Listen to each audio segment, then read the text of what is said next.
Well, I joined the service right after Pearl Harbor. On Christmas Day, on my way to the March Field, one of the other fellows and I stopped in Fresno, California, at the California Hotel to have Christmas dinner. Sitting at the next table was a man with two hooks eating his dinner.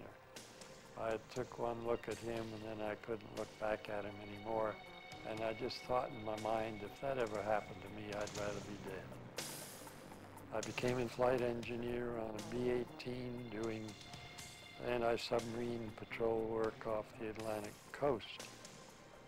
One day I was bumped off the flight of my crew, so I was just sitting in the ready room and they asked for a navigator to volunteer to go along on a flight to check out this B-24 that had just been overhauled. So I volunteered to go along.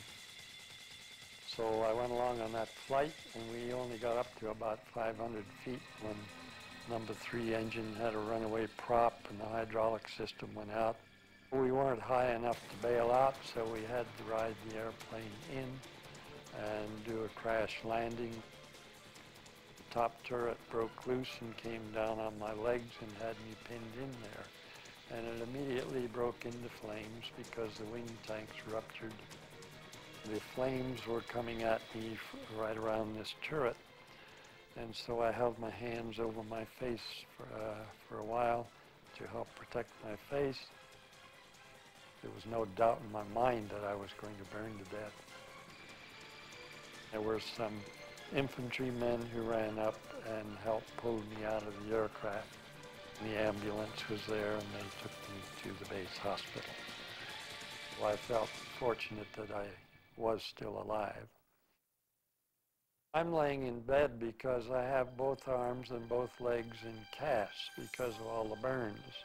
This one day, the chief nurse came into my room with this young cadet nurse, and she said, "Lieutenant Rawley, this is Miss Kay.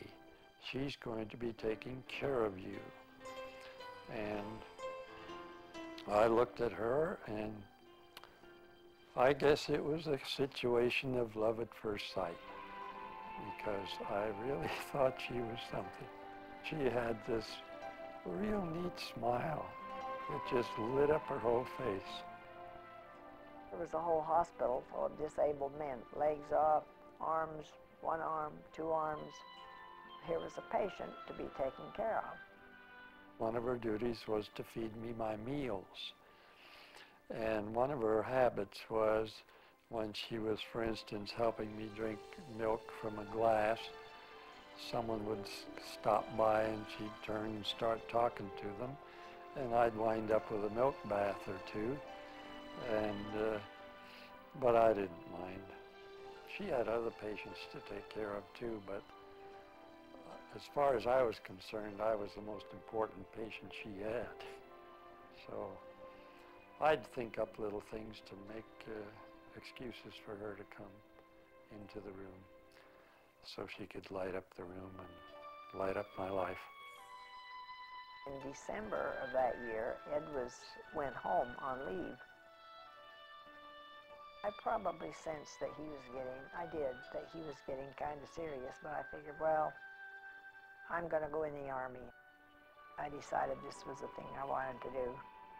Virginia joined the Army on the 10th of March, 1945, and on the 20th of March, 1945, these two officers came and asked me to travel around the country and visit other new amputees and give them encouragement and show them how to use their prosthesis. So I was given blanket orders for the United States, and I could set my own itinerary. I had my own car, so I drove all over the country, and wherever she was stationed in the military, I just happened to show up there.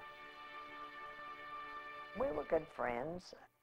He got a lot of stares. You go into town, you can't blame people for looking. Here's this guy with two hooks sitting there feeding himself, but he became proficient at what he did. Then he, as he told you, went back to duty, and I was in the Army.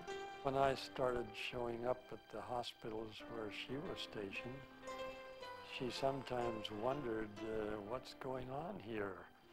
And of course, if she had a question in her mind, my answer would have been, of course, that, well, I'm after you, I'm pursuing you, I'm courting you.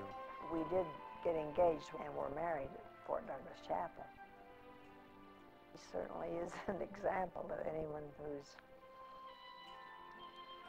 overcome a tremendous amount of things, because some people would have gotten their chair and sat there and done nothing.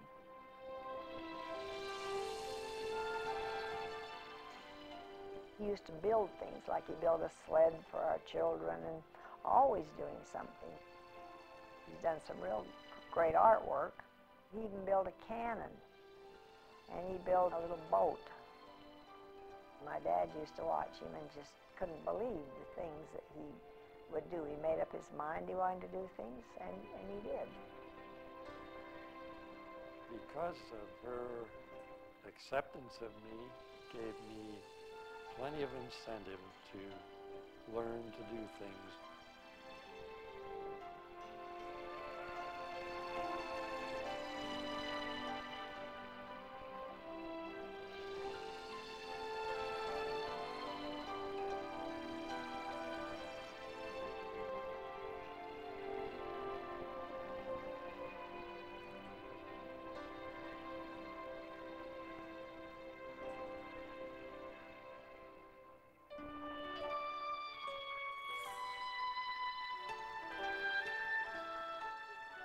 If I had a choice of going back to 1944, 43, and not have gone on that flight and were still alive with my hands, I wouldn't choose that, because that would mean I would be without Virginia. My accident was a very good blessing. It brought Virginia and I together. She's worth more than a pair of hands. So we still serve and we still love. And I wouldn't have it any other way than the way things have happened, because she is my true love.